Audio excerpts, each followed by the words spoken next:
Sector 9 was never supposed to freeze. Something changed and nobody reported it. Why are you in my room? Because my body cannot survive another hour in that temperature. You came here because you trusted me? Why would you help me? Your species does not understand mine. Maybe we understand more than we think. This accident was not random, Kale. The thermal grid on Sector 9 of Meridian Station failed at 2 hours past midnight, and Kale Darvith didn't know about it until he was already halfway back to his quarters. He'd been in the lower maintenance bays running a diagnostic on a pressure valve that had been cycling 3% above threshold for the past week. Nothing dangerous, just persistent. The kind of fault that didn't trigger any alerts but would eventually wear itself into something worse if you left it alone. He'd fixed it in 40 minutes and was walking back with his tablet under one arm and his thermal socks doing very little against the deck plates, which ran cold regardless of season cycle, when the air in Corridor 9 changed. Not dramatically, just enough that his breath showed. A pale smear in the recycled air. Barely anything. He stopped walking. He checked the tablet. The fault log was already updating itself. Sector 9 primary thermal conductor housing starboard residential ring cascade failure. Emergency override active. Estimated restoration time. 6 hours minimum. He stood in the corridor and did the math. 6 hours meant 8-something in the morning at the earliest. His shift started at 6 regardless. That left a gap. The emergency overflow bunks were on the port side of the station. A 20-minute walk through corridors that were already cooling down fast. The tech bay on sublevel 4 had a foam workpad and no windows, but it was surrounded on 3 sides by equipment racks that held heat better than bare bulkhead. And that was something. He logged the fault, assigned it to his own queue because Sector 9 was his jurisdiction, and started moving toward the maintenance access on the starboard side. He was maybe 30 meters down the corridor when he heard his door open. Not a knock. The door. He turned around. The panel light for compartment 8C was cycling through an override sequence. The kind the station issued to crew members who'd either forgotten their access code or been assigned temporary quarters without time for a proper system update. He walked back and pressed the panel from outside. The door slid open. Senior Technical Liaison Severin was standing 2 paces inside his quarters. One hand still raised toward the interior access panel, as though she'd been mid-motion when the door sensor registered him in the corridor. She was wearing her off-shift uniform, the Selvathi version, close-fitted, deep charcoal gray, cut with the kind of deliberate geometry that made standard issue station coveralls look like an afterthought. Her pale silver hair was pulled back in the clip she wore on duty. Her eyes, which he had spent the better part of 7 months learning to read, were doing something he hadn't seen them do before. She looked startled, not alarmed. He knew what Selvathi alarm looked like. The shoulder tension. The slight pupil contraction he'd read about in the cross-species accommodation briefings and occasionally glimpsed during drills. This was different. This was the expression of someone who had run a calculation and gotten back a number that didn't match what the formula should have produced. They looked at each other. The room behind her was noticeably warmer than the corridor. He'd had his personal heater running on the highest setting all evening, and the insulated compartment walls had held that warmth even after the grid dropped. The way an insulated space holds heat, like a cupped hand holds water. He could feel the difference from the doorway. "This is 8C, she said. "Yes," he agreed. She glanced at the door panel. "I am assigned to 8E. She said it with the flat precision of someone reading back a report. Then, after a brief pause, "The corridor numbering in this section uses the Tessin numeral format rather than the Selvathi glyph system. I misread the E as a C. The error was mine. The lighting's bad at this hour," he said.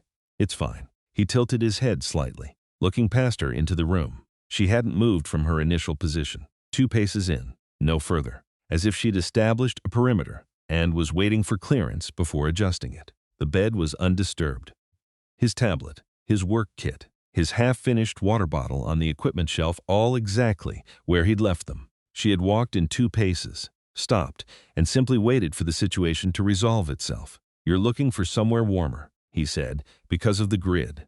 The temperature in my corridor is currently 11 degrees below standard comfort parameters for Selvathi biology," she said, in the same tone she used to relay maintenance anomalies. "I calculated that temporary relocation to an adjacent section would be more efficient than filing an emergency accommodation request with station administration. "The next section over is locked for quarterly inspection," he said. "Has been since yesterday morning." He watched her register this. A very slight tension across the bridge of her nose, a tightening at the outer corners of her eyes. He'd been watching her face long enough to know this particular combination. It was the Selvathi equivalent of the expression humans made when they were recalculating. "The section 2 doors down," he added, 8A through 8D. "It's technically in the overlap zone between inspection quadrants." It kept its heat after the grid dropped. A short silence. "I would not impose on your rest cycle. I can't sleep in here anyway," he said. "I need to go fix the panel." He said it because it was true. The Sector 9 fault wasn't going to close itself, and it was in his queue. She didn't say anything immediately. "It's the warmest space available right now," he said. "You might as well use it." 4 seconds of silence. He'd started tracking the lengths of her silences without consciously deciding to. The way you start noticing a pattern after enough exposure. 4 seconds meant she was reviewing objections and finding each of them insufficient. 3 seconds or fewer meant she'd already decided and was giving it a moment before saying so. More than 5 meant the objection was real and she was working through it rather than past it. "I will not disturb your belongings," she said. "I know." He picked up his toolkit from the bracket beside the door, the large one because the Sector 9 housing was deep access, and pointed at the thermal control panel mounted to the left of the headboard. "If it gets colder before the grid comes back, the blue panel runs the heater. The mark with 3 lines is the highest setting. It's already preset. Adjust it if you need to." He left. The corridor outside was noticeably colder, and he zipped his work jacket to the throat and walked toward the maintenance access ladder without letting himself think too specifically about what he'd just done. It was a simple thing. Warm room. Someone who needed warmth. Making it complicated would have been a kind of rudeness he had no interest in practicing. The Sector 9 access panel was behind a bolted hatch on sublevel 4, in a maintenance tunnel that smelled the way systems smelled after long uninterrupted operation. Heated metal and recycled air and the faint chemical signature of thermal sealant. The particular scent of something that had been kept alive through consistent attention. He'd grown used to it years ago. Maintenance tunnels always smelled like this eventually. He unsealed the hatch, mounted his lamp in the overhead bracket, and pulled the fault log. The conductor housing failure was obvious once the panel was open. A clean diagonal fracture across the primary thermal bridge, visible without magnification. He had a replacement unit in the emergency kit. The swap itself was straightforward. 2 seals, 4 connectors, a torque calibration, and a test cycle running in the background while he moved on to the part that wasn't straightforward. The cause. He traced the resistance bleed upstream from the housing, following the fault log numbers the way you followed a thread through a tangle, not pulling, just maintaining contact, letting the path show itself. He found it 2 junctions past the housing. A vibration coupling that the wear pattern suggested had been microcycling for approximately 6 months. Not dramatically, not in any way that would have generated a flag in a standard sweep. Just a slow, continuous contribution of resistance, fraction by fraction, every day, until the conductor housing had absorbed 1 fraction too many and given up. He pulled the coupling and replaced it from his secondary kit. The test cycle on the housing came back nominal. He ran a full system check on the thermal relay. 8 minutes of watching readouts move from one green to the next, and when the board was clean, he sealed the panel, logged the repair, and checked the time. 5:1. He sat in the tunnel for a few minutes with his back against the cool bulkhead, legs stretched in front of him, and finished the water from the bottle he'd clipped to his kit. The station hummed around him, not loud. Never loud on a well-maintained station, just present. The background frequency of life support and power distribution and all the systems doing their work in the dark. He'd liked this sound since his first deep space assignment 12 years ago. He'd been told more than once that this preference was unusual. He'd always found the assessment more puzzling than the sound itself. He sealed the tunnel and climbed back up. The corridor lights were already warming. The station ran a 40-minute simulated dawn cycle. The overheads transitioning from deep blue-white to amber gold at a gradient slow enough to be easy on the eyes. He'd worked this shift long enough that the transition was just part of the background of the morning. Most days he barely registered it. This particular morning he noticed it. He checked the corridor temperature at the panel outside Sector 9, 18 degrees Celsius, 2 above the Selvathi comfort baseline. He logged the restoration time and confirmed temperature reading, then walked 2 doors down and pressed the panel for 8C. He'd expected the room to be empty. The grid had been back for nearly 40 minutes. She was a technical liaison and almost certainly monitored system status as part of her standard routine. She would have seen the restoration the moment it registered. She was thorough. She would have gone back to her own quarters the moment the reason for staying no longer applied. The door opened. The room was warm. Warmer than the restored grid alone could account for, because his personal heater was still running on the 3-line setting, and the combination of both had pushed the ambient temperature well above station standard. Sev Arain was in his bed, not on top of the covers, inside them. The thermal layer was pulled up to her shoulder, and her face was turned sideways on the pillow, and her pale hair had come loose from the clip at some point and spread across the fabric in the slow way gravity worked on hair when someone had been asleep long enough for it to fully let go. Her breathing was slow and deep and entirely unguarded. He stood in the doorway for a moment. He was good at reading situations without disturbing them. Maintenance work trained you to look at something clearly before you touched it, to understand what you were dealing with before you introduced a variable. He read this one. She was asleep. The grid had been restored for 40 minutes, and she had not woken, which meant either that she was more exhausted than her usual composure gave away, or that she was comfortable enough here that the protocol she'd arrived with had stopped operating, or both. Both seemed more likely than either one alone. He pulled the door closed quietly. The magnetic seal engaged with a soft click. He went to the tech bay and slept on the foam work pad with his jacket over his shoulders, and slept better than he usually did on that surface, which he decided not to examine too closely. He knocked at 8. 2 taps, light and evenly spaced. He'd picked up the Selvathi courtesy knock sometime around month 4. The same way you absorb phrases from a language you spend enough time near. It had just settled into muscle memory at some point, and he'd stopped noticing that he did it. A pause then, "Come in." The room was exactly as warm as when he'd left it. She was sitting on the edge of the bed, which had been remade with a precision that made his own best efforts look approximate. The thermal layer was folded at a geometrically precise diagonal corner. The pillow was positioned at what was almost certainly the exact center of the upper third of the mattress. The silver clip was back in her hair. Her off-shift uniform was smooth. She looked completely composed. The only thing that wasn't composed was the color at her cheekbones. A faint flush, rose gray, subtle enough that you'd miss it without context. He'd been looking at her face long enough to have context. It was the Selvathi pigment response.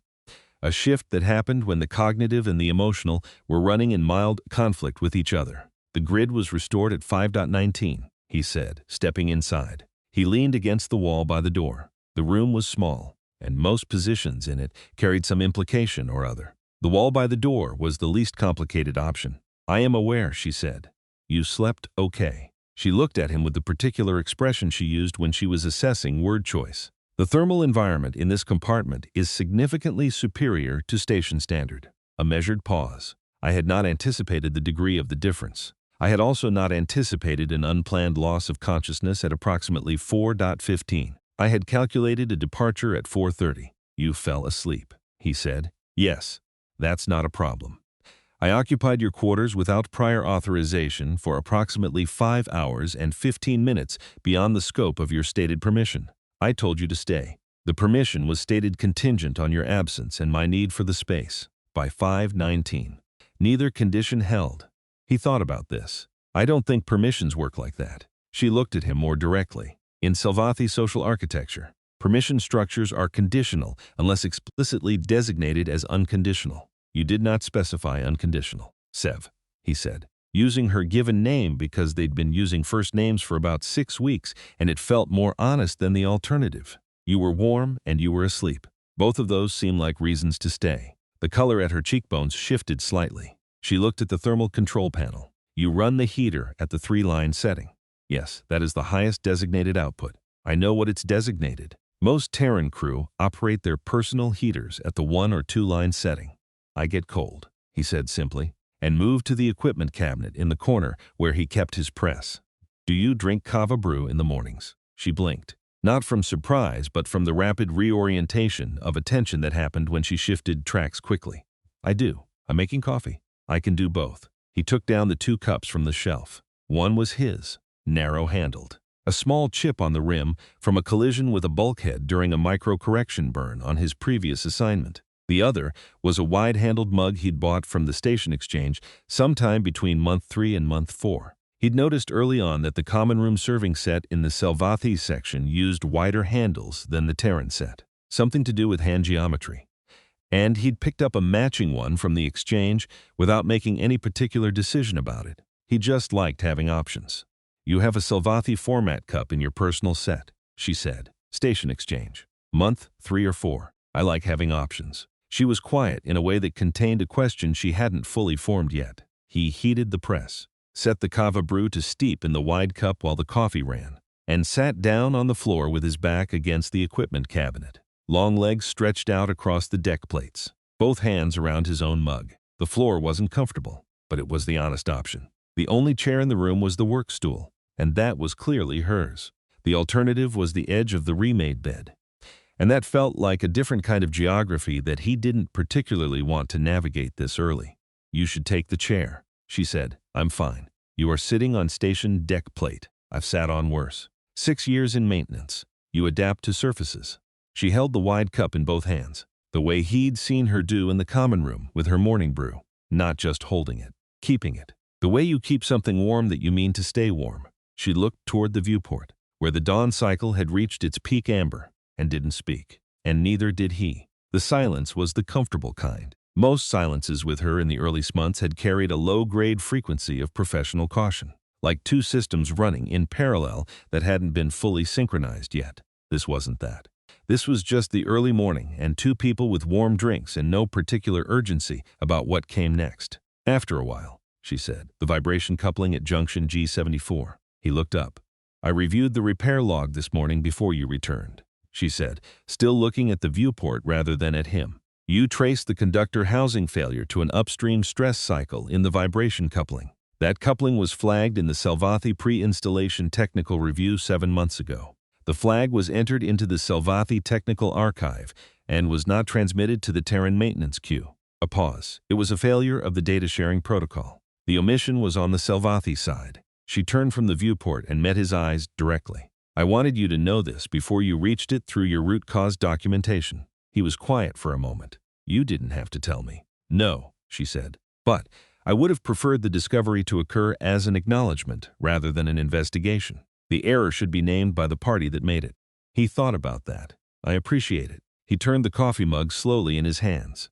"The data sharing protocol will need a full review. This fault has made visible some structural gaps I don't think either side had fully mapped." He looked at his maintenance tablet, still open on the repair log. "It would go significantly faster with access to the Selvathi archive structure, which you have and I don't. I am the archive authority for this station," she said. "I know." She turned the cup slowly between both hands. "I could assist with the review. I'd like that," he said, because it was the straightforward truth. She knew the Selvathi architecture better than anyone else on the station. Working with her would cut 2 shifts off the timeline. Minimum. That was the practical reason, and it was a real one. What he didn't say was that he'd also spent the past several weeks finding reasons to cross-reference with the Selvathi system. He didn't say it because saying it would turn it into something it didn't need to be yet. And he'd learned over 7 months that with Sev Arang, things that became complicated tended to become complicated at precisely the wrong moment. The moment when she was just beginning to stop being careful. He left it simple.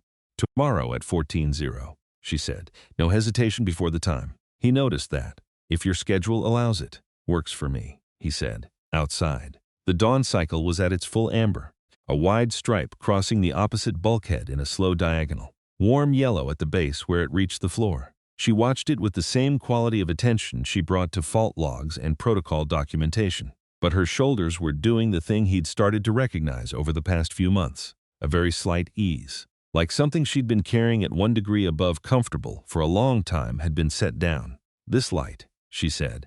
"It's the viewport angle," he said. "I request this room for it specifically. You get about 40 minutes before the station's rotation takes it." She was quiet for a moment. "You calibrated your shift schedule around a viewport angle." "Not exactly, but not exactly not either." She looked at him. He could feel the assessment in it, the way he always could. But underneath the assessment, he'd been reading her face long enough to read what was underneath something else. Something less like evaluation and more like revision.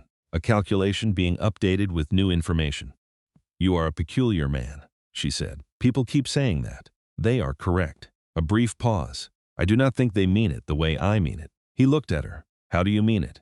She held his gaze for 3 seconds, shorter than the 4-second review of objections, more direct. I mean that you do not perform your qualities. You simply have them. He didn't know what to do with that, so he looked at the window instead. The stripe of gold was climbing. He drank his coffee. She drank her Cavru. Neither of them said anything else, and neither of them needed to. The secondary operations room on level 4 had the best dual interface terminal on the station, at 1400. The kind of viewport light that his compartment got at 8 in the morning. Same angle, different hour. He'd noticed it his second week on Meridian, during a routine cable inspection, when the light had caught him off guard and he'd stood still for a moment in a maintenance corridor holding a cable tester, which was not an experience he'd had before on a station this functional. He arrived 4 minutes early and started building his query structure.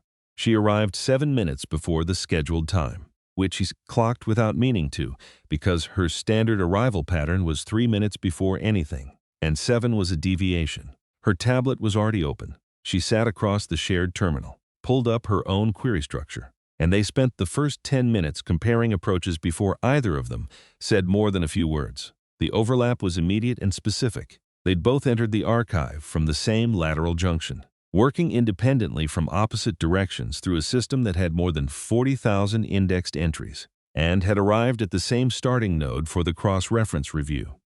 She looked at the two query structures side by side on the shared terminal for a moment without speaking. We reason to the same node, she said, from opposite ends. Yes, a pause. That is statistically improbable given the size of the archive. Or, he said, we've been paying close enough attention to each other's work for 7 months that we've internalized the same logic. She was quiet for 4 seconds. Then she began typing. He began typing beside her. They didn't discuss it further. The rhythm of the work settled itself over the first hour without being negotiated. He would pull a Terranside thread and advance it to the junction point. She would pick it up from the Salvathi side and trace it back. When the gap was in his portion of the system, she waited without comment. When the gap was in hers, he did the same. Neither of them produced the social lubricant phrases that most cross-species collaboration generated out of sheer structural necessity. The good catch, and that's interesting, and I hadn't considered that angle that you used to smooth transitions when two people weren't quite synchronized enough to just move. They were synchronized enough to just move. He wasn't sure exactly when that had happened. On the first shift, they found 3 gaps. None of them were critical in the way the G74 coupling had been.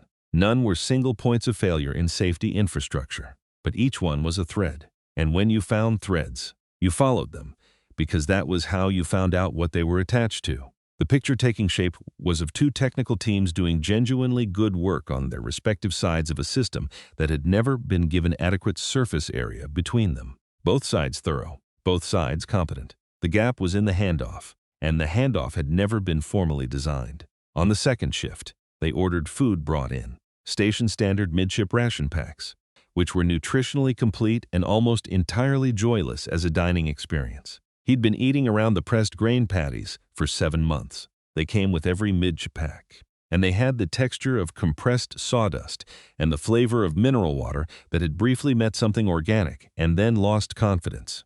She ate her patty, not tolerating it, eating it, with the same focused attention she brought to everything, working through each component of the meal as a discrete fact to be processed. The grain pressing is wrong, she said. I know. I've been working around them since month 2. I don't work around them. She took another bite. The mineral content is correct. I attend to what is accurate in a preparation rather than what is not. He turned this over. Is that general? Attending to what's accurate rather than what's wrong. It is how I was trained to read technical systems. A brief pause. I have found that it extends to other things. What does it miss? She looked at him. The pause this time was slightly longer than her standard 4-second review, which meant something real was being considered rather than dismissed. It misses things that are wrong in ways that matter, she said. I have been finding more of those recently. He ate his patty and didn't push. With her, not pushing was usually the right move. The things worth knowing arrived on their own schedule. The afternoon light through the secondary operations viewport moved through its arc as they worked, amber at the start, broadening and deepening through the middle hours, then beginning the long, slow shift toward the muted gold of late cycle. He'd stopped tracking the time precisely. The work had its own rhythm, and he'd learned not to fight it. On the third shift, she arrived 7 minutes early again. He was already there. He'd been there for 4 minutes, which was his standard. He watched her settle at the terminal with her query structure already built and felt the quiet satisfaction of working beside someone who was already inside the problem when she arrived, not warming up to it. He'd worked with a lot of people in 12 years of maintenance. The ones who arrived already inside the problem were rarer than they should have been. They were 4 hours into the archive review when she found the anomaly. It wasn't on their gap list. It wasn't something either of them had flagged or anticipated. It appeared in a calibration record from 5 months ago, a Sci-Fi side entry that referenced a Terran maintenance window which had never been included in any shared documentation. Someone on the Sci-Fi side had manually pulled the Terran maintenance log, cross-referenced it with their own records, and built a parallel calibration entry from the data. The work required going significantly out of their way. No protocol had mandated it. No shared reporting structure had prompted it. Someone had simply done it. She didn't say anything. She pulled the record metadata and checked the filing user. Then she was very still for a moment. This cross-reference was filed by the previous Sci-Fi archive liaison, she said. Your predecessor. Yes, she looked at the record. He appears to have been manually bridging the gap for approximately 3 months before his reassignment. The records stop when he left. She closed the record. He never flagged the gap officially. Kale looked at the date the record stopped, 6 months ago. The G74 coupling had been microcycling for 6 months. He didn't say it out loud, but he felt it click into place. I think he considered it resolved, he said. He'd found a workaround. When he left, the workaround left with him. Yes, she said quietly. I will add this to the documentation. It is relevant context. A pause. He was thorough. He simply did not communicate that the thoroughness was personal rather than systemic. Kale looked at the closed record for a moment. We should name him in the documentation. She looked at him. He built the workaround that kept the system stable for 3 months, KL said. The gap report should acknowledge that. Credit the work, even if the work was informal. She was quiet for 3 seconds, looking at him with an expression he'd seen twice before and hadn't been able to fully read either time. Not assessment. Something quieter than that. Then she opened the gap report, navigated to the acknowledgement field, and typed the name without saying anything else about it. The 4th shift was the longest. They were closing the last 2 gaps in the cross-reference structure, which required pulling documentation from 3 different archive layers and reconciling a notation system that the Sci-Fi side had updated 18 months ago without transmitting the update to the Terran maintenance protocol. The fix itself was not complicated. The paperwork to properly document it was, because it involved retroactively flagging every entry that used the old notation system and generating a conversion key that both sides of the archive could read going forward. She handled the Sci-Fi archive layer. He handled the Terran documentation trail. They handed off at the junction point without needing to discuss the handoff. At hour 5, they submitted the joint report to Station Command. The approval came back in under 2 hours, which was faster than Station Administration had any right to manage, and which meant fairly clearly that the people in command had known the gap existed and had been waiting, possibly for some time, for someone to formally document it. He looked at the approval notification. Done, he said. She closed the case log. He watched her look at the completed documentation, the joint bylines at the top, the 7 closed gaps listed in sequence, the revised protocol framework at the bottom, and the acknowledgement entry with the previous liaison's name in it. He watched her run one finger along the bottom edge of the screen where the acknowledgement field sat. He would not have expected to be named, she said. No, probably not. It was the right thing. A pause. I know that. Yes, he said. She looked at the screen for another moment. Then she looked at him. And the expression she had was one he hadn't seen on her before. Not the frost silver reserve she carried as a default. Not the careful professional composure. Something quieter and more interior. The expression of someone recalibrating a baseline. Not dramatically. Just making a small internal adjustment that would show up later in small ways. You often do the right thing, she said. I try. Without announcing it. Without making it into something that requires acknowledgement. Announcing it changes what it is, he said. It becomes about you rather than about the thing. She held his gaze. Yes, she said. It does. A brief pause. I have been learning this. From what? She didn't answer immediately. She closed the terminal instead, collected her tablet, and stood.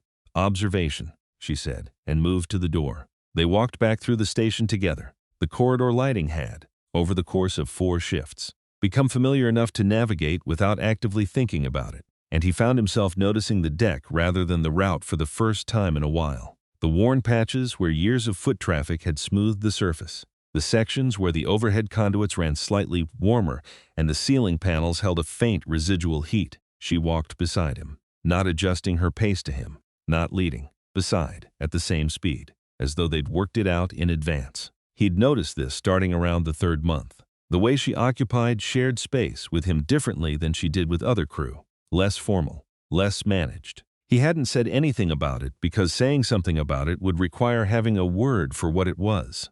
And he hadn't found a word yet that didn't sound either like an overstatement or an understatement. On level 5, he turned left at the junction instead of right.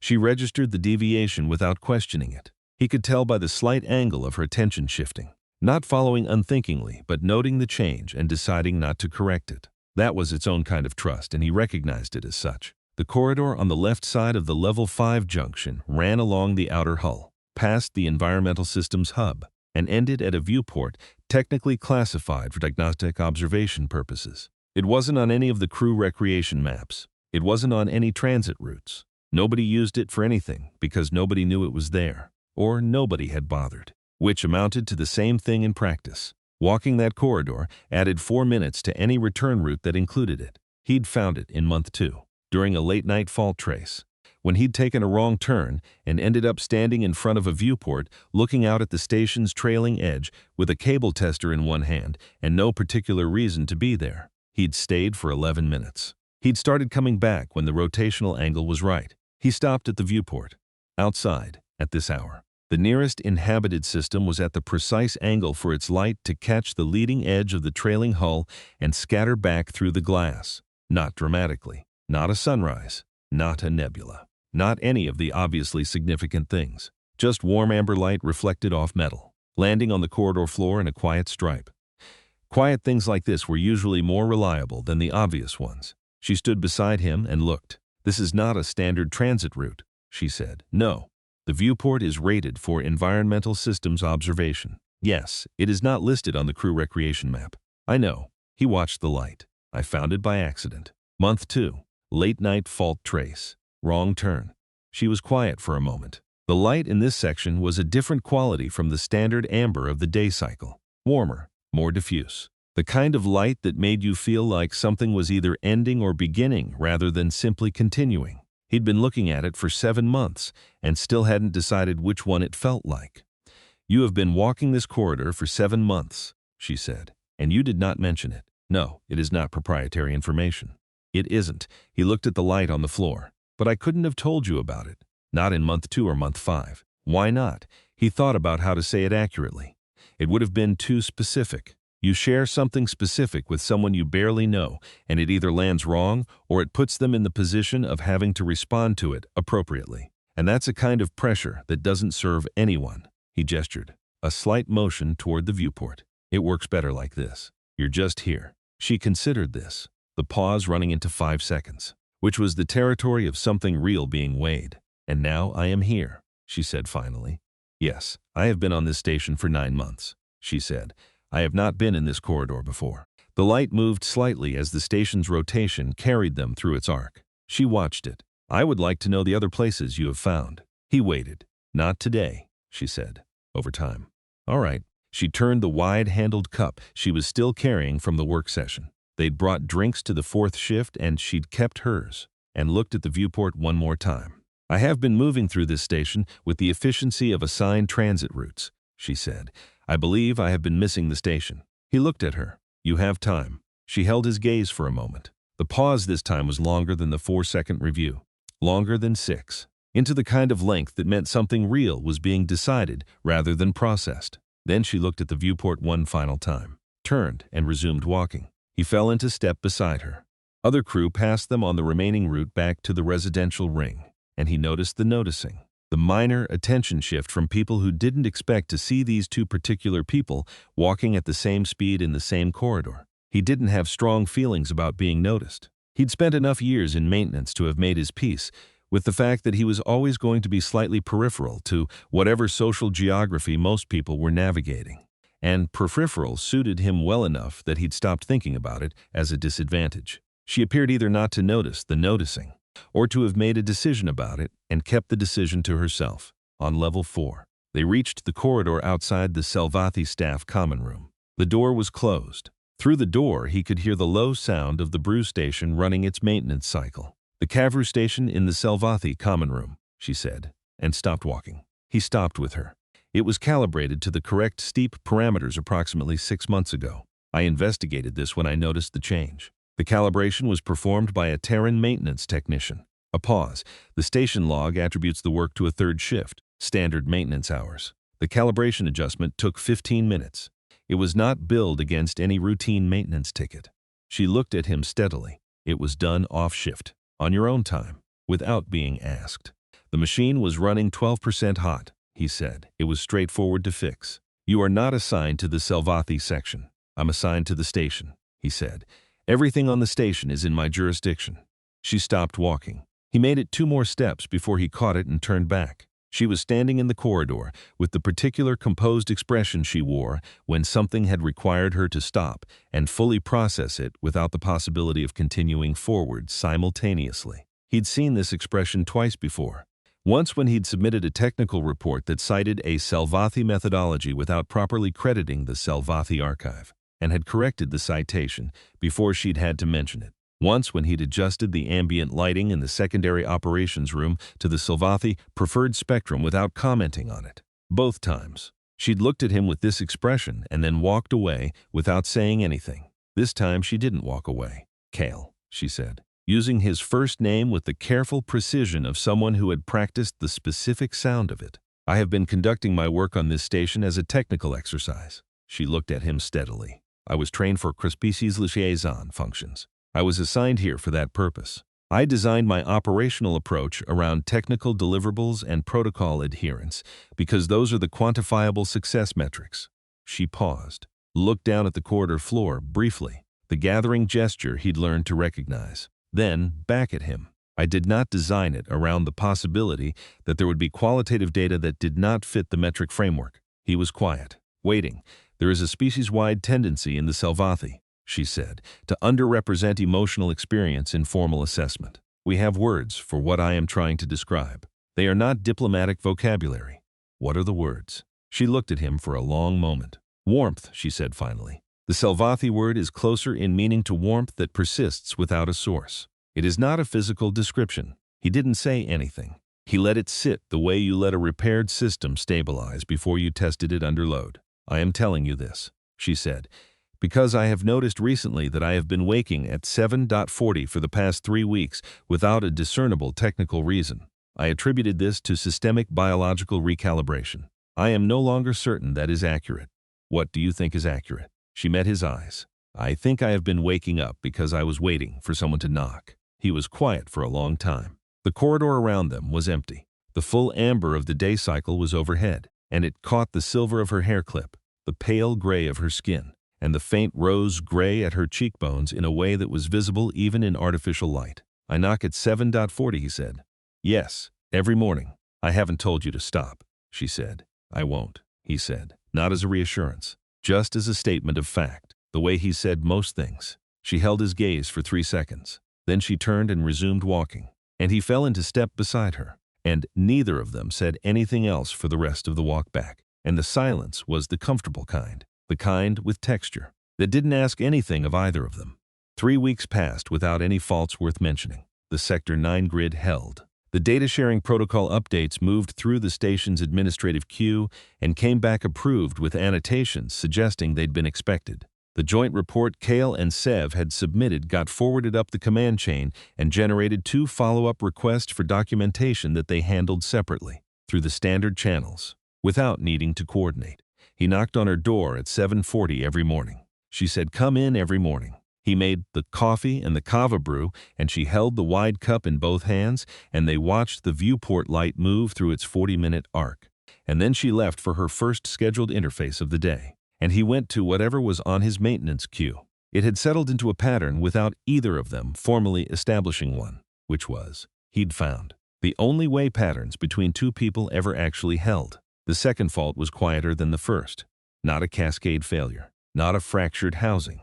Not anything that generated a priority alert. A software error in the calibration module that managed the overnight thermal gradient for the residential ring. The module had miscalculated the cooldown curve and held the ring 2 degrees below where it should have been for the full night cycle. 2 degrees was not the kind of cold that woke you up.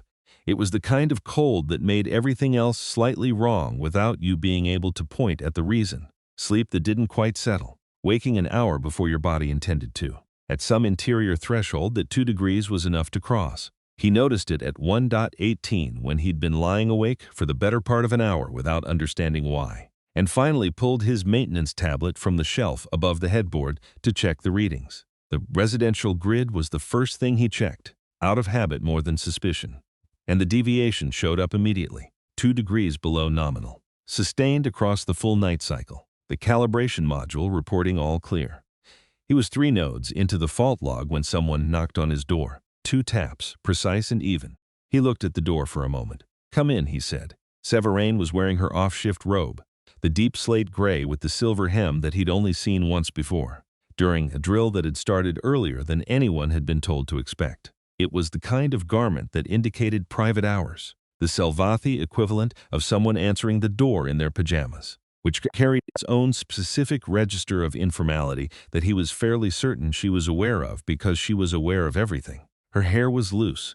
It fell past her shoulders in the ash-silver waves she kept in a clip during anything that could be classified as public, and the effect of seeing it down, in the low light, at 1:18 in the morning, was one he absorbed without comment and filed carefully away somewhere. She was carrying her maintenance tablet between both hands at its lower edge. Her expression was composed in the particular way that indicated she was very aware of what arriving at someone's door at this hour in sleeping clothes implied, and had decided to proceed anyway. "The calibration module," she said. "I am already in it." "So am I," he said, and tilted his tablet so she could see the trace he'd been building. She stepped inside, and he moved to make room. And she sat on the work stool that had become, over the past several weeks, more or less hers when she was in this room, and opened her trace on her own screen. She'd built it from the Selvathi side temperature alert, working inward from her own biology's response to the 2-degree drop before she'd consciously identified the cause. He'd started from the Terran side maintenance log. The 2 traces, displayed side by side on their respective tablets, were approaching the fault from opposite directions. "Your approach from the Terran side reaches junction 34G, she said. "Yes, I reached 34H from the Selvathi side." She held up the tablet so he could see. "The fault sits at the junction between them." He looked at her trace, then at his. "We can close it from either side. 20 minutes. Working independently. Less if we work from both ends simultaneously," he said.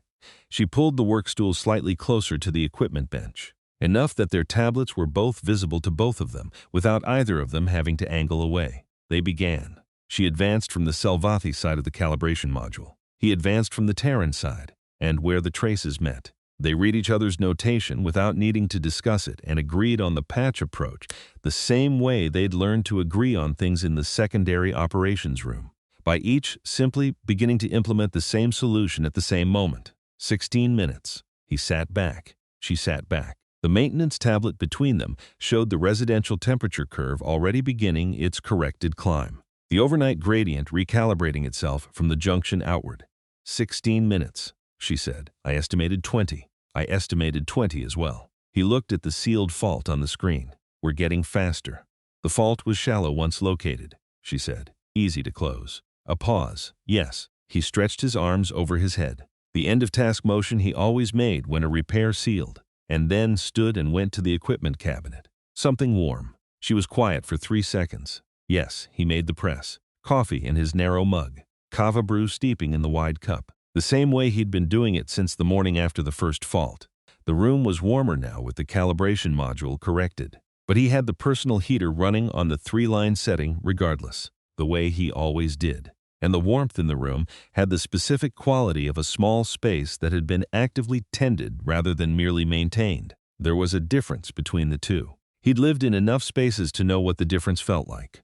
She took the wide cup and sat back on the work stool rather than moving toward the door. He sat on the floor with his back against the equipment cabinet, legs out, and they were quiet in the way they'd gotten to over the past several weeks. The comfortable silence, the one with texture, that didn't require anything from either of them to sustain itself. The maintenance tablet on the bench showed the temperature curve settling into nominal and rising. Outside the viewport, the stars were steady in the dark, the same cold scatter they'd been all night, indifferent to the 2 degrees that had made the difference between settled sleep and a fault log at 1.18. "It is interesting work," she said, after a while. "Joint system maintenance." He looked up.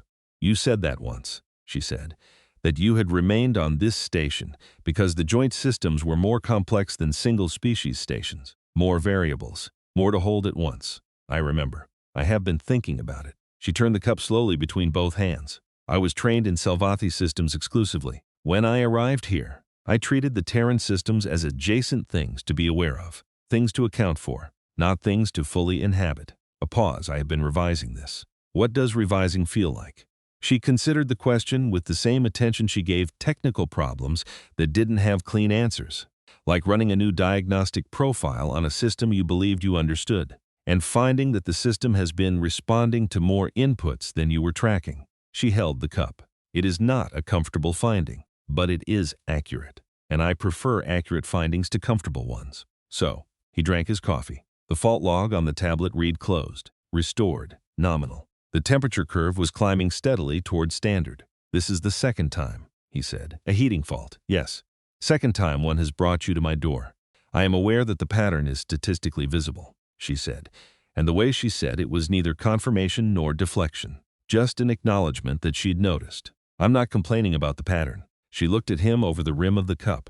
The light in the room at this hour was the low-level nighttime setting he ran when he wasn't actively working, warm and angled downward, and in it the silver white of her eyes had a different quality than it did in the full lighting of the operations room or the amber of the morning viewport, not the cool professional reserve. Something more like the quality of light through the level 5 viewport, warm underneath the surface, more complex than it looked from a distance. "No," she said, "you are not." A pause. "Kale." "Yes." She looked at her cup, then at him.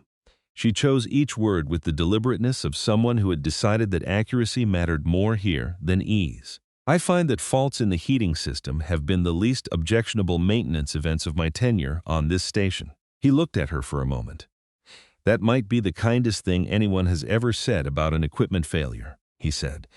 The suppressed amusement expression appeared, the version where the corner of her mouth shifted upward slightly, and she didn't quite do anything about it.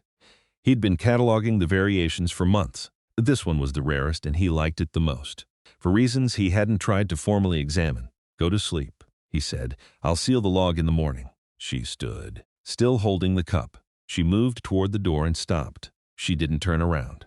"Kale, yes. The fault log can be sealed tonight." A pause. "I am not required to leave." He was very still. "I am aware that I am not required to leave," she said, precisely and clearly, as though she'd rehearsed the words enough times that they'd become smooth. "I am also aware that I am stating this in language that does not require you to respond to what I am actually saying. I am doing that because I have not yet." She stopped. Started again. "I have not yet found the correct vocabulary, in either language, for what I am actually saying. And I am standing with my back to you because finding vocabulary is easier without—" She stopped again. "You don't have to," he said. "Find the vocabulary. Not tonight." He stood up from the floor. He picked up the wide cup she'd set on the equipment shelf and rinsed it at the small station sink and set it back on the shelf beside his own narrow one, where it had been sitting, in one form or another, for the past several weeks. "Stay if you want," he said. "Leave if you want. Both are genuinely fine. I mean both of those things equally." The silence ran past 4 seconds, past 6, into the length that meant something real was being considered rather than processed, that she was giving it the space it deserved rather than rushing to the answer. He didn't move. He didn't add anything to what he'd said. He'd found that with her. The worst thing you could do to a real silence was fill it. Then she set her maintenance tablet on the shelf beside the cups. She moved to the work stool, sat down, opened her own diagnostic log, and began quietly reviewing the residential grid readings, following the temperature curve's corrected progress through the night cycle with the steady attention she brought to everything. He went to the equipment bench on the opposite wall, pulled out the foam work pad from the lower drawer, laid it on the floor beneath the bench, and lay down with his jacket folded under his head and his station-issue blanket pulled up from the storage shelf. The room was warm. The heater ran at the 3-line setting. The maintenance tablet on the bench showed the temperature curve climbing toward nominal. "Good night," he said. A pause of 3 seconds, shorter than most of her pauses. "Good night," she said. He closed his eyes. The station's background hum moved through the walls the way it always did.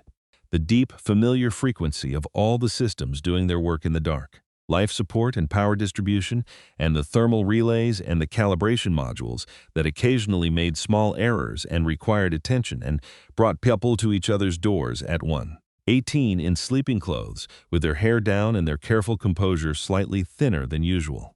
He didn't think about that too specifically. He slept, and the sleep was better than the work pad had any right to produce.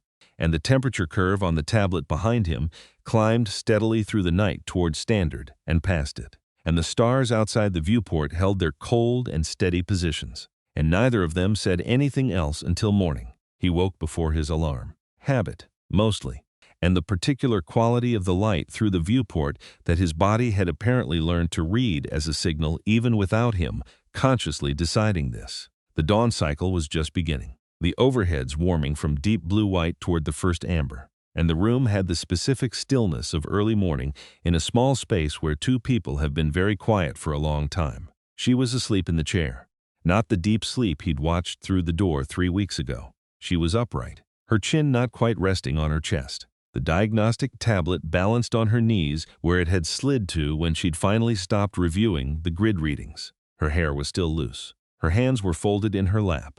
He lay still for a moment and looked at the ceiling and thought about the ceiling without thinking about anything in particular, which was a habit he'd developed in his first year of deep space assignments and which served the same purpose as counting to 10 served for other people. Then he got up quietly, rinsed the narrow mug and the wide cup, set the press running, and made the coffee and the kava brew the way he always did. He set the wide cup on the bench beside her and left his own on the equipment shelf, and sat on the floor with his back against the cabinet and waited for the dawn light to reach its peak, and didn't make any noise about it. She woke when the light hit the viewport at its full morning angle, the same way it always did at this hour, the amber stripe crossing the opposite bulkhead in a slow diagonal. He'd noticed she was sensitive to light the way some people were sensitive to sound, not bothered by it exactly, just responsive. And the transition from the night cycle blue to the full morning amber was enough to bring her back from wherever she'd been.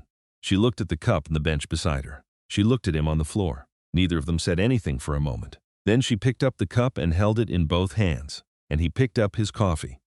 And they watched the morning light move across the opposite wall in the silence that didn't need anything added to it. And that was enough, and that was fine. And the station turned slowly in the dark outside, carrying them through the last of the night toward something that he didn't have a word for yet either, and didn't feel any particular urgency about naming. Some things were better found than named. He'd learned this from maintenance work, and from the viewport on level 5, and from a wide-handled mug he'd bought from the station exchange in month 3 without making any specific decision about why. He was starting to think he'd been learning it from other things too.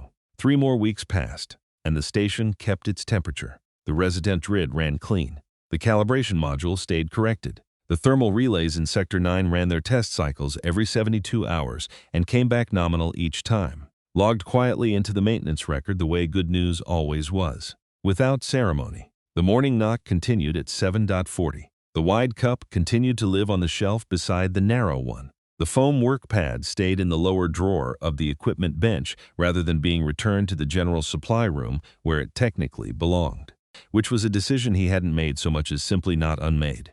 He came back from his 3rd shift one morning to find a note on his door. Physical, not a digital message, not a system notification, not the standard station memo format. A narrow slip of material that was somewhere between paper and fabric, pale gray, folded once along a precise crease and tucked into the gap between the door panel and the frame. He almost missed it. He was tired from the shift, which had run 40 minutes long due to a pressure fluctuation in the sublevel conduit system that turned out to be a loose coupling rather than anything structural. And he'd been thinking about coffee and the foam work pad and not much else when he caught the edge of the slip with his peripheral vision and stopped. He knew what it was before he touched it. The Salvathi used narrow slips of this particular material for formal communications, not because they lacked digital infrastructure, but because physical materials carried a register of deliberateness that Salvathi social architecture recognized as meaningful. A digital message could be composed quickly. A physical note required intention.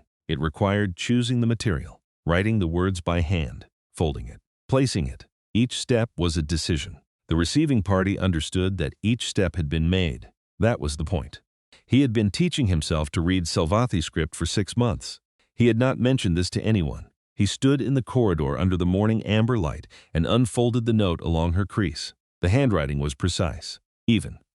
Each character formed with the controlled consistency of someone who had been writing this script since childhood. He read it twice, not because he hadn't understood it the first time, but because the first time he'd read the words and the second time he'd read what was underneath them. The temperature in 7D is currently superior. I expect you know why.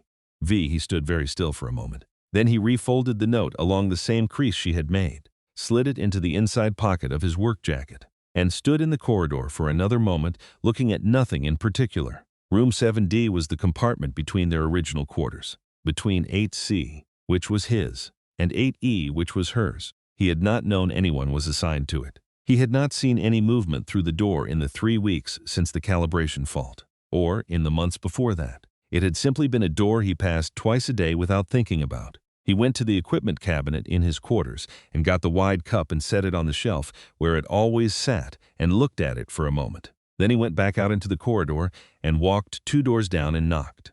2 taps, the same knock he always used. The door opened. She was wearing her off-shift uniform, the close-fitted charcoal gray, and her hair was down. She'd been wearing her hair down in the evenings more often over the past month or so. He'd noticed this with the same peripheral attention he'd noticed the deviation in her arrival time at the operations room and the way her shoulder tension had changed over 7 months of morning viewports. The way you notice things you hadn't consciously decided to track but were tracking anyway. Behind her, the room was lit amber from the viewport.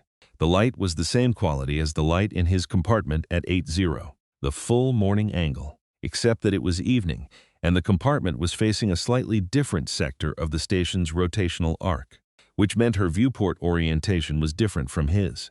He registered this and held it, and the room was warm, not station standard warm. The specific warmth of a space that had been deliberately brought to a particular temperature and maintained there. "You got a heater," he said. "The station standard is inadequate," she said. A brief pause. Someone important once mentioned this. He repeated it back without quite meaning to. Someone important. "The language is less specific than I would use for a technical report," she said. But the meaning was clear. She was holding the door, not quite stepping back from it. He stood in the corridor and looked at her and looked at the room behind her. The amber light. The heater he could hear running its quiet, efficient cycle. The viewport showing a scatter of stars that was subtly different from the scatter he saw from 8C. Denser, deeper. The arm of the galaxy going out farther than you'd expect from this section of the residential ring. "The thermal coefficient in this compartment," she said, "is currently 42 degrees above station standard, marginally superior to 8C. Pause. "The heater is a newer model. Higher efficiency rating. You selected a higher efficiency unit."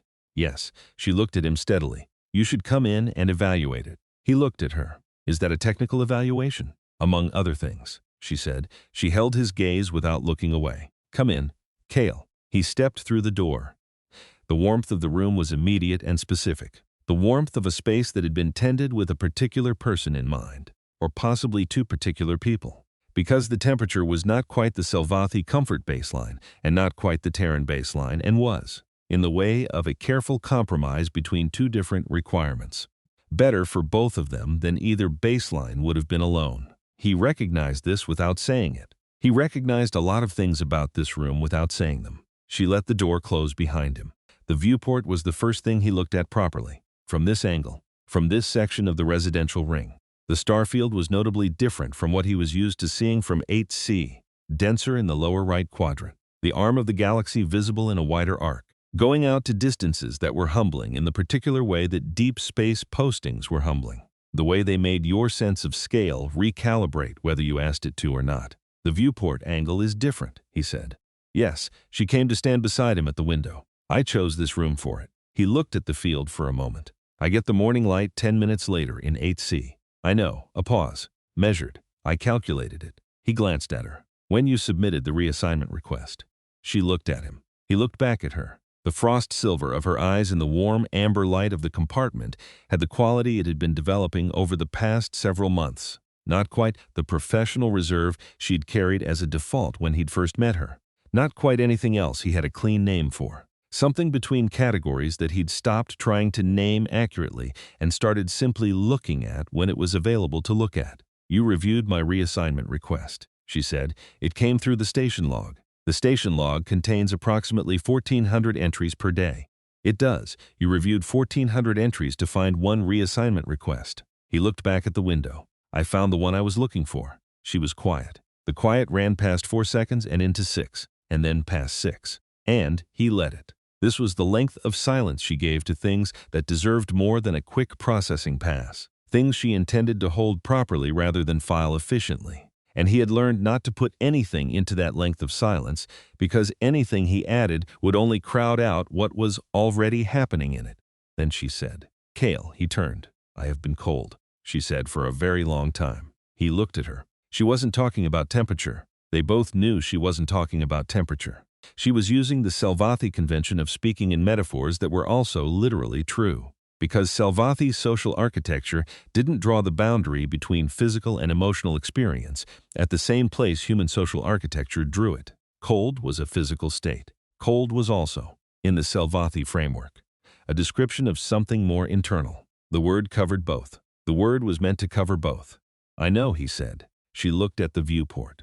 "I did not know it was possible to be otherwise." A pause. I attributed it to biology, to the nature of this kind of posting, to temperament. Another pause, shorter, and then she stopped. He waited. "And then I attribute it to the wrong room," she said. He was quiet for a long moment. Outside, the stars held their positions in the dark, the dense field of the arm going out to distances that were both humbling and, somehow, here in this warm compartment with the 3-line heater running its efficient cycle, more lovely than humbling, more close than far. "The right room," he said.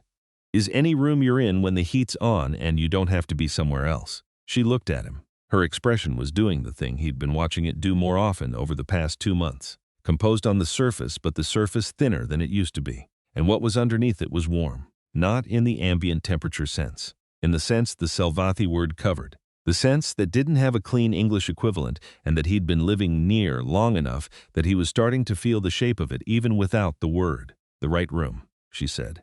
"Has recently been." She stopped. "Has recently been," he said. "Occupied," she said.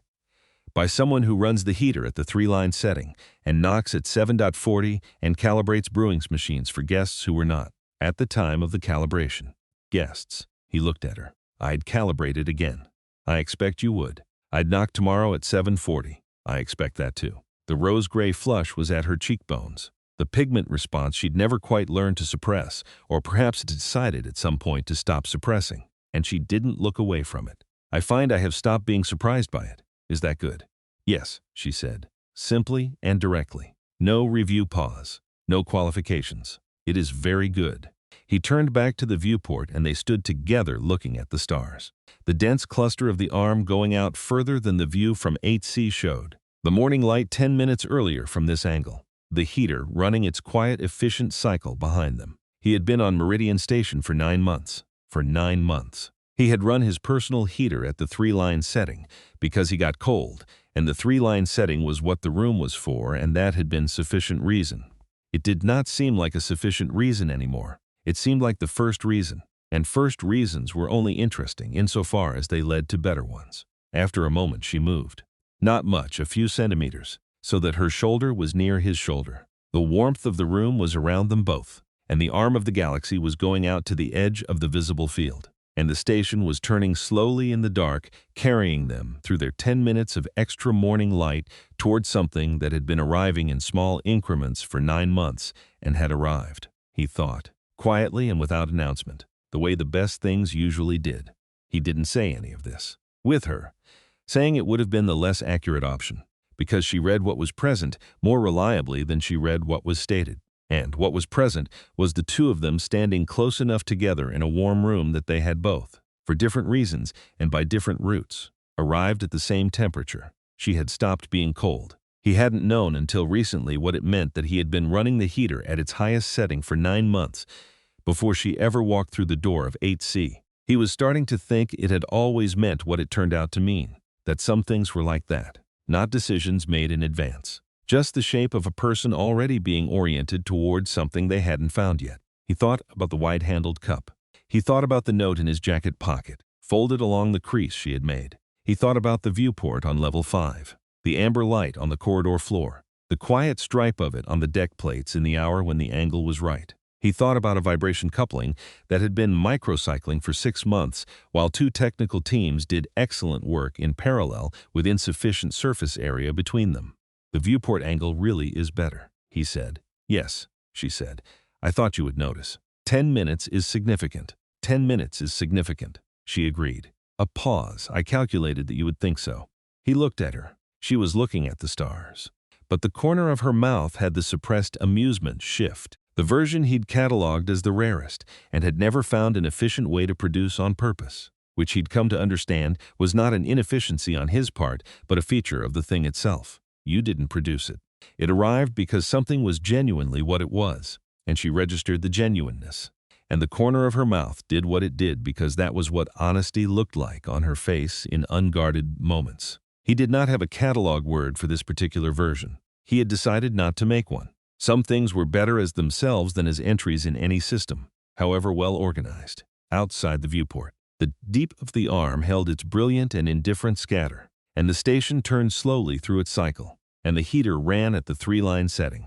And they stood close enough together that warmth was no longer something that either of them was managing alone. He had found, over 9 months of maintenance work on a joint system station, that the things worth understanding arrived in their own time and arrived more fully when you didn't rush them. The G74 coupling had been microcycling for 6 months before it failed. The data-sharing protocol had been incomplete for longer than either side had fully documented. Some gaps took their time making themselves visible, and rushing the diagnostic didn't close them any faster. You followed the thread. You let the logic show you where the snag was. You made the repair properly, with the right tools, and you ran the test cycle before you logged it as closed. She was standing with her shoulder near his shoulder, and the room was warm, and the stars were where they always were, and the thread had led here. And the logic of it, once visible, was very clear. He thought he would find out what the viewport showed in the deep middle of the station night, when the arm was overhead and the field was at its widest. He thought there was time to find out in the right way, which was by being in the room when it happened. He had found over the course of this particular assignment that being in the room was almost always better than asking from outside it. He didn't ask her. He stayed in the room. And after a while, she said, quietly, without looking away from the stars, the arm is wider from this angle. Late station night, when the rotation brings it fully overhead. A pause. I have been watching it for 2 weeks. I know, he said. She looked at him. You cannot know. The angle is not visible from 8C. I know because you watched it, he said. You don't catalog things you're indifferent to. She was quiet for a moment. Then, no, she said. I don't. He looked back at the window. The dense scatter of the arm went out further than it had any right to from a relay station of this size, and the light of the nearest inhabited system was just beginning to catch the leading edge of the hull at this hour. The same amber scatter he'd been watching from the level 5 viewport for 7 months, arriving here 10 minutes earlier than he was used to. The right room, he thought, was this one. And then he stopped thinking about it, because she was here and the heater was running and the stars were going out to the edge of everything they could see. And some things were better simply lived in than analyzed. And he had always, at some level, known that. It had just taken 9 months and a vibration coupling and 2 heating faults and a narrow slip of notepaper to make it the clearest thing he knew. He did not leave when the viewport light faded. He wasn't sure, afterward, at what point the decision had been made, or whether it had been a decision in the way that decisions usually were, consciously constructed and then executed. It was more like the moment when you realize a system has already switched states and you're noting the fact of it rather than initiating it. One moment he was standing at the viewport beside her, watching the arm of the galaxy go out to the edge of what the glass could show, and then the light shifted as the station's rotation carried them past the optimal angle, and the arm faded back into the general scatter. And she made a quiet sound that was not quite language but communicated something, and neither of them moved toward the door. He made the coffee and the kava brew the way he always did. The press in 7D was the same model as his, standard station issue. and the storage cabinet beside it had the same basic layout. She had, however, arranged the cabinet differently. His arrangement was functional and largely chronological. The things he used most often within reach, and everything else in the order it had arrived. Hers was organized by category and then by frequency, grouped with the internal logic of someone who had a specific system and had applied it consistently. He found the items he needed without much trouble because the logic was clear once he saw it. But he spent a moment looking at the arrangement before he started, just to understand it.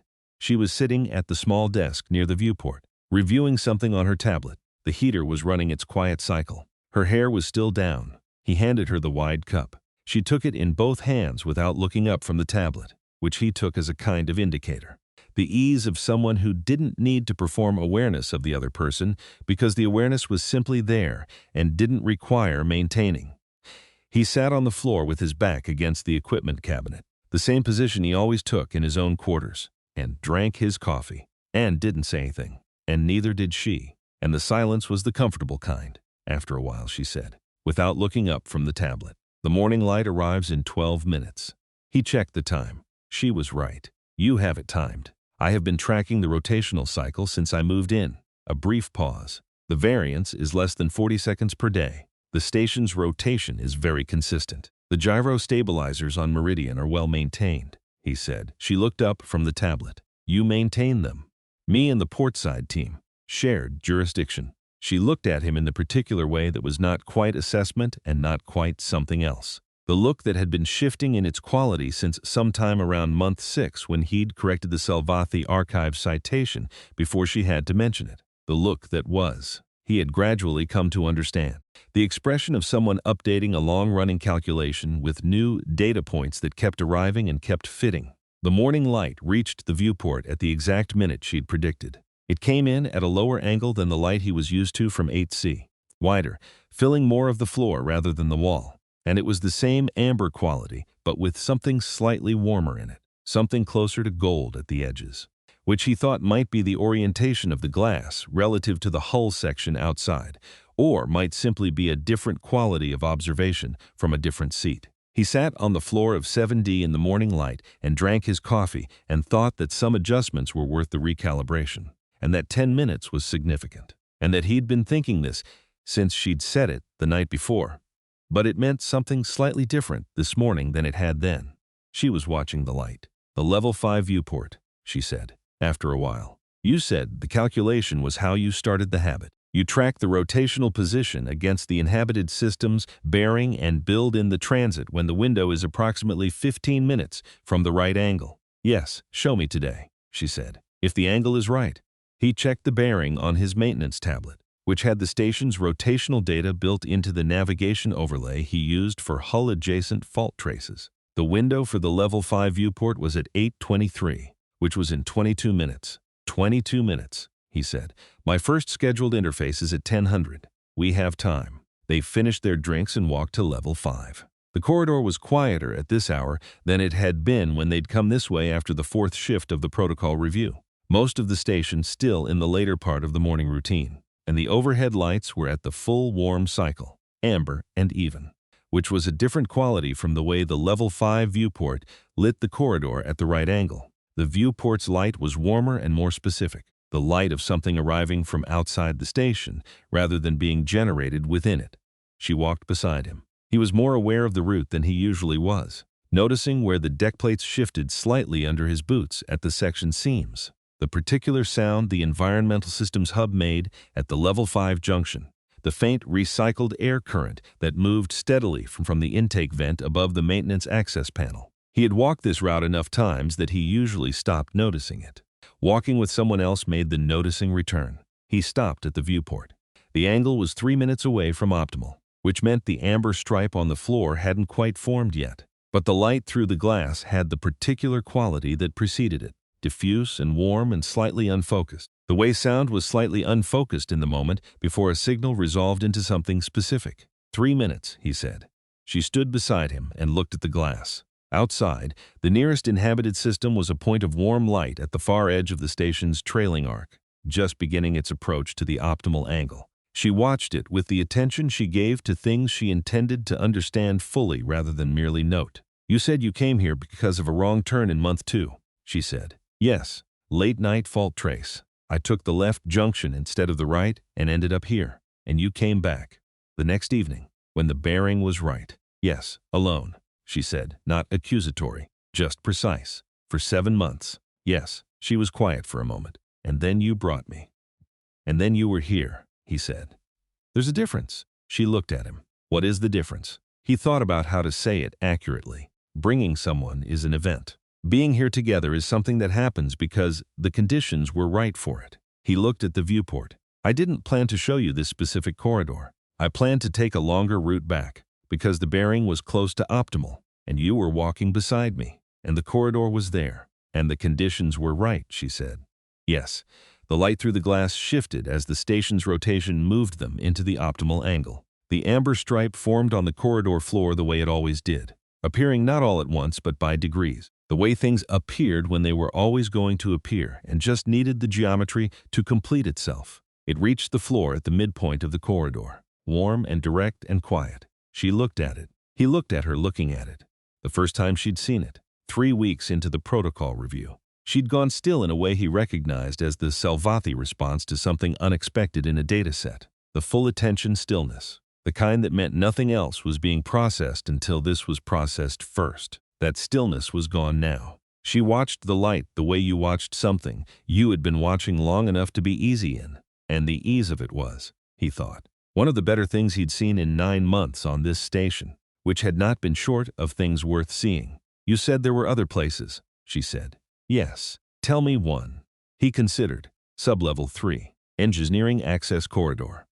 There's a section of the hull plating that's been there since the original construction, not replaced in any of the refits. Different alloy from the current standard. On heavy rotation days, when the attitude thrusters fire for a long correction burn, the old plating resonates at a frequency you can feel in the floor rather than hear. It lasts about 4 minutes. She absorbed this. You stand there during correction burns. When I'm on shift and the route takes me past it. Yes, and when it doesn't take you past it.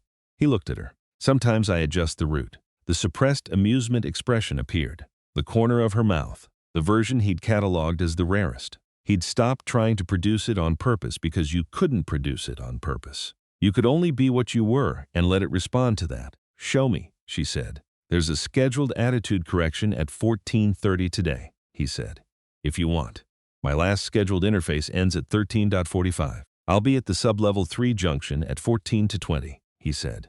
If you want to come. She turned back to the viewport, where the amber stripe was beginning its slow movement across the floor as the station's rotation carried them past the optimal angle. In a few minutes it would be gone. The corridor returning to its standard amber-white overhead light. The glass showing nothing more specific than the general star field. He'd watched this transient enough times to know it was not a diminishment. The light came when the geometry was right and went when the geometry changed and came back the next time the geometry was right again. And that was how it worked. And that was enough. I have been on this station for 9 months, she said. I have been in the assigned spaces, the documented spaces, the spaces with a functional reason to be in them. I know. I have been efficient, she said. The word landed with a slight weight to it, not quite irony. More like a word being evaluated for accuracy and found partially wanting. You've been thorough, he said, thorough in a specific direction. He looked at the stripe of light on the floor, which was narrowing now as the station moved. The direction that fit the metric framework. Yes, a pause. I have been revising the framework, I've noticed. She looked at him. What have you noticed? He was quiet for a moment. He could give her the precise inventory of observations. The shift in arrival times, the change in the shoulder tension, the way she held the cup, the note on his door, the wide cup she'd bought to match the one he kept on his shelf. He could give her the whole catalog. But cataloging it would turn it into something it hadn't been when it was happening. Something with edges and a defined perimeter.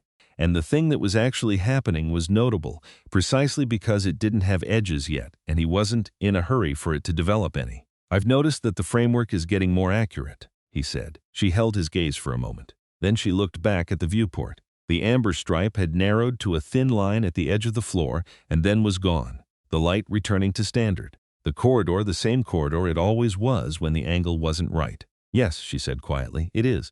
They walked back together. At the level 4 junction, she turned toward the Salvathi staff section, and he turned toward the maintenance bay, and she paused at the turn for half a second, which was not enough time to constitute a hesitation, but was more than zero. And then she continued, and he continued, and they didn't say anything at the turn because they didn't need to. He was at the sub-level 3 junction at 14.18. She arrived at 14.19. Her last interface had apparently ended 2 minutes early, or she had walked faster than usual. She didn't explain and he didn't ask. She was wearing her duty uniform and her hair was in the clip and she had her tablet under one arm, which was her standard configuration for anything that could be classified as work. And she looked at the corridor and then at him with the expression of someone who had decided something and was already past the deciding. "This is it," she said. "This is it." It was not an impressive corridor. Sub-level 3 engineering access was functional and dim and smelled like the lower maintenance sections always smelled. Recycled air and metal, and the particular dry warmth of equipment in continuous operation. The hull plating section he'd found was a 30-meter stretch of the original construction alloy. Identifiable only if you knew what the difference in surface texture looked like, which he did and which most people on the station didn't. He'd found it during a hull inspection sweep in month 1. Running his palm along the wall, following a thermal variance reading, and feeling the different temperature signature of the older alloy under his hand. She looked at the plating. She reached out and touched it.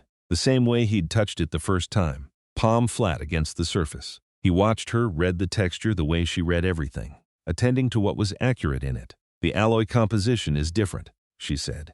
"The thermal conductivity is lower.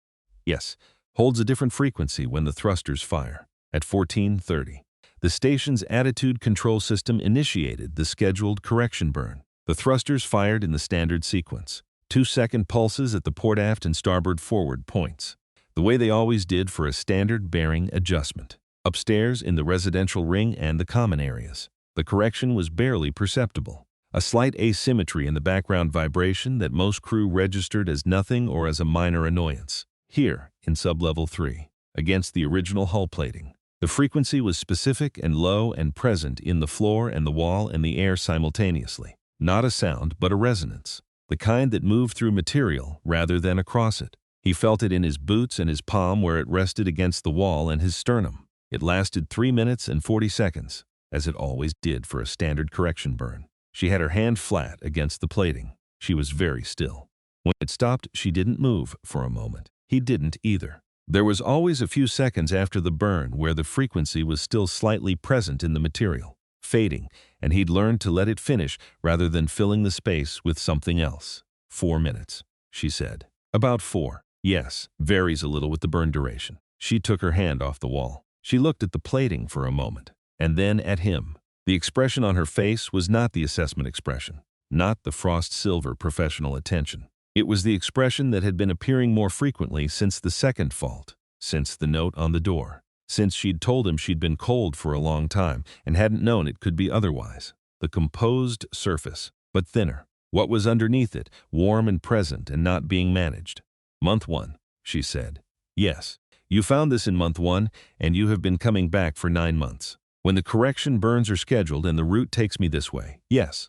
She looked at him with the full, attending quality of focus. "Kale, the route does not take you this way. Sub-level 3 engineering access is not on any standard maintenance transit route for the Sector 9 residential ring." He looked at her. "No," he said. "It isn't. You adjust the route, yes."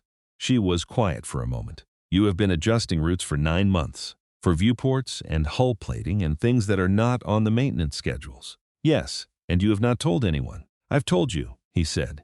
The rose-gray flush was at her cheekbones, warmer than he usually saw it, and she didn't look away from him or do anything to suggest she wanted to.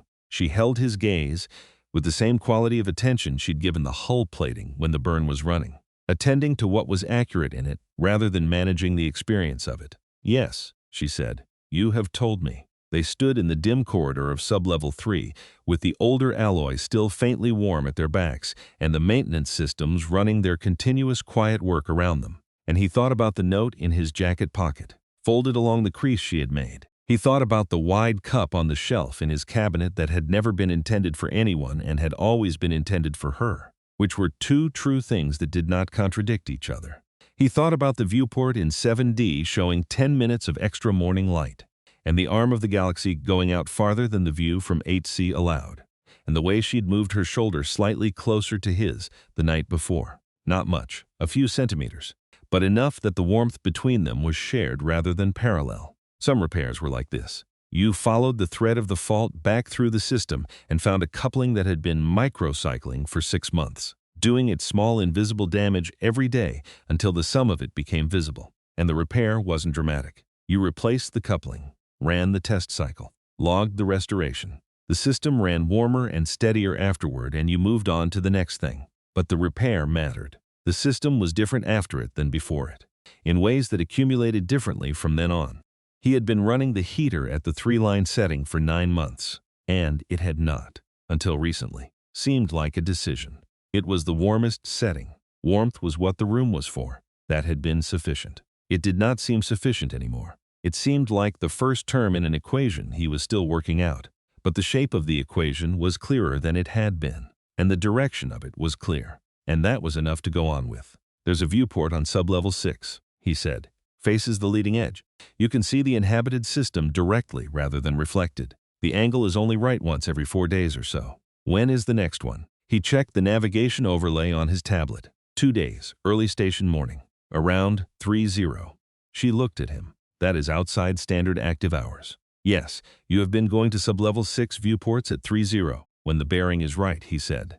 She held his gaze for 3 seconds. Shorter than the 4-second review. More direct. I would like to see it, she said. I'll knock it 250, he said. 2 taps, she said. 2 taps, he agreed. She looked at the hull plating one more time. The old alloy quiet now.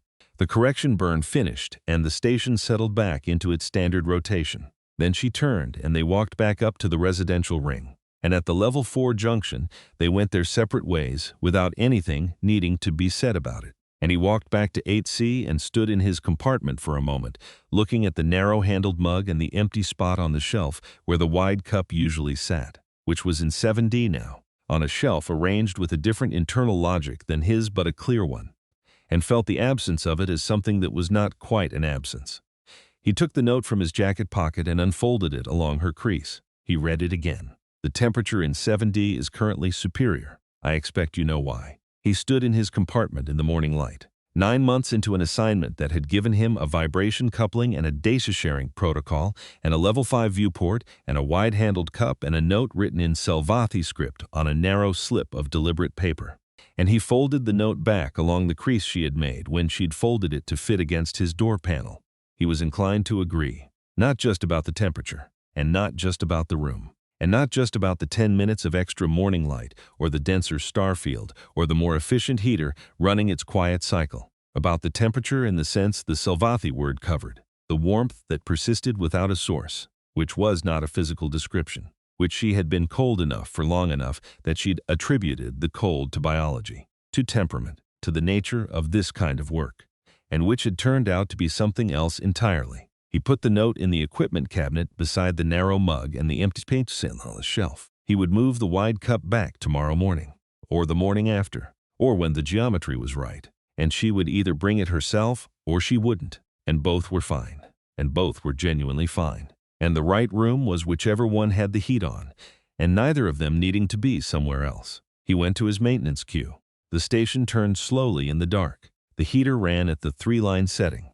In 2 days at 2:50 he would knock on the door of 7D with 2 taps, and she would say, "Come in," and they would go down to sublevel 6 and stand at the viewport in the hour before the station dawn when the inhabited system was directly visible rather than reflected. Clear and whole and close enough to name, he had found, over the course of 9 months, that the things worth being present for arrived on their own schedule. That the gap between 2 technical teams was most accurately described not as a failure but as an incomplete bridge, and that bridges were built incrementally, from both sides at once, by people paying close enough attention to find the junction point. He was, he thought, very close to the junction point. He was inclined to think they both were.